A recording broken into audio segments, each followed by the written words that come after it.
Quer dizer, o nosso mundo, o mundo meu e do Fernando, na época da assessoria de imprensa, seria totalmente diferente hoje com a internet. Mas a internet só é uma ferramenta de trabalho, ela não é um fim em si mesmo, não é? Ela permite esse diálogo. Mas o poder não está no jornalista, infelizmente. O poder está no veículo. E o veículo, cada vez mais, é uma organização empresarial. Isso é que o jornalista não pode perder essa perspectiva, que, como todo veículo, tem seus interesses, tem suas partes, e se não tiver, não é bom. Eu não condeno, ao contrário. Eu acho que a imparcialidade é um mito, que a neutralidade é um mito, porque se a gente não tomar parte, nós não podemos avançar, certo ou errado, e quando é errado, recuar para o lado que for correto. Mas a internet vai dominar o mundo? Não. Por mais que a internet cresça e seja super, ela não vai vencer a imprensa. A imprensa tal como atualmente se vê. Do mesmo jeito que a televisão não derrotou o rádio. O rádio foi salvo, né?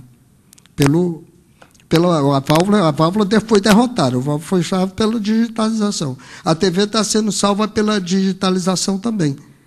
E a imprensa está muito moderna. O que a imprensa tem que ganhar é mais velocidade e perder certas características. Ela está muito pouco, digamos, ela é pouco voltada para a comunidade, ela é pouco voltada para a visão social do evento. Ela é muito metida noticiosa ou é muito metida crítica. Ela tem hora que ela exige, ela acusa, sentencia, prisioneira, e daqui a pouco vai ser carcereira também. E esse papel não é da imprensa. O papel da imprensa é um papel de acompanhar a evolução social. E eu acho que nisso é que está o papel do jornalista, dentro da imprensa, porque não existe imprensa sem jornalista, mas também não existe jornalista sem veículo. Nós, infelizmente, para o bem e para o mal, estamos condenados a essa duplicidade. Trabalharmos juntos para termos as liberdades da gente. A quarta pergunta.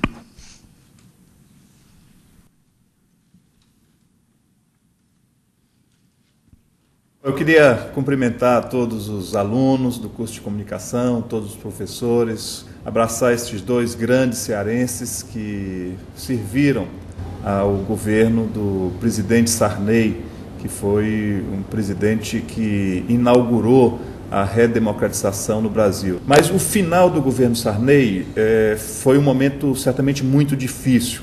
E eu tenho um depoimento, acho que para preservar aí, não vou dizer exatamente quem falou, mas uma pessoa que teria estado já no último ano do presidente Sarney e teria ouvido dele a afirmativa de que ele mandava como presidente, mas os seus auxiliares não obedeciam. Isso mostra um pouco a complexidade do que é o poder no Brasil. Então, eu queria ouvir do Fernando César Mesquita e do Frota Neto se eles corroboram, se eles confirmam que o último ano do Sarney teve essas dificuldades e como foi conviver, né, com o poder, com essa dificuldade que era, de fato, o exercício do poder. Fernando. Como eu falei aqui, né, não existe governo monolítico. Essa é uma ilusão. Todo governo, a qualquer nível, sempre tem gente que está defendendo o seu interesse, está defendendo o interesse do seu grupo, está defendendo a sua tese, está defendendo o seu ponto de vista, às vezes de uma maneira honesta, outras vezes nem tanto, né? Tanto é que existem as famosas plantações de notícia em jornais. Quem viveu a nossa experiência sabe até quem plantou determinadas notícias, qual é a origem determinada. Isso existe como eu estava falando também sobre na política, né? Eu estava falando assim, conversando ali, dando uma entrevista para quem vai fazer reportagem política, o cuidado que tem que ter porque eu não tenho nada contra políticos, né? Eu fui repórter político no Congresso há muito tempo, mas quando o político está dando uma informação aparentemente privilegiada para um jornalista, ou ele está defendendo o interesse dele ou está prejudicando o interesse de alguém. Então é preciso o repórter ter muito cuidado. E eu acho que hoje os jornalistas já são muito mais espertos do que eram antigamente e não fazem esse jogo de maneira inocente. Alguns fazem porque querem. Então, o que o governador Ciro está perguntando é se o Sarney perdeu a autoridade. Eu acho que o Sarney enfrentou dificuldades muito grandes no governo, porque o governo era um governo que tinha um teórico apoio do PMDB, na verdade não tinha esse apoio. O doutor Tancredo, quando morreu, tinha deixado feitas todas as nomeações do primeiro e do segundo escalão, por gente do PMDB e do grupo de partidos que apoiava o governo. O Sarney não mexeu em nada disso. E o doutor Ulisses, ele queria funcionar como primeiro-ministro do governo. Então, esse processo de erosão foi continuando e o Sarney, ao final do seu governo, realmente já não tinha tanta força. E havia também essa coisa que a gente sabe que existe, que o Cid até está tomando providência em relação a isso, é o presidente da República acha que manda, não manda. Por exemplo, o presidente da República, até o Lula, lança um grande projeto para beneficiar o cidadão ou um determinado grupo de pessoas, um segmento da sociedade. Uma coisa é quando ele assina o decreto aqui, que vai ter que passar pelo Ministério do Planejamento, depois pelo Ministério da Educação, depois ele vai para o departamento tal, depois vai para a Superintendência Regional, e que ele vai se diluindo. Uma vez eu fiz um cálculo de um projeto, um grande projeto que o presidente Sarney fez, que ia beneficiar todos os municípios. Era uma verba fantástica. Aí eu fui ver o cálculo que nós fizemos, ia chegar a menos de R$0,01 o valor daquele projeto para cada cidadão. Muitos não chegavam, mas não é tanto a falta de autoridade, é a máquina administrativa que é pesada, ela é burocrática demais, ela é lenta.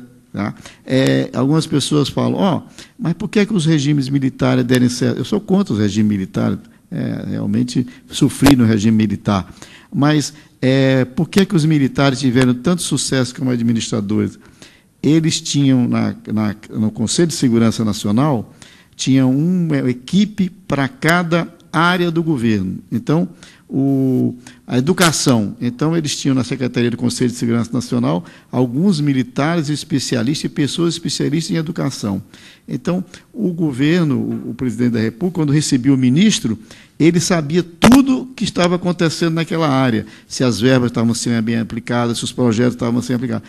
E todas as áreas. Em regime democrático não se faz isso, porque seria uma interferência indébita, daria problema. Mas os militares faziam e dava certo, porque eles tinham poder, tinham autoridade, tinham poder intimidatório, mas no regime democrático é muito difícil.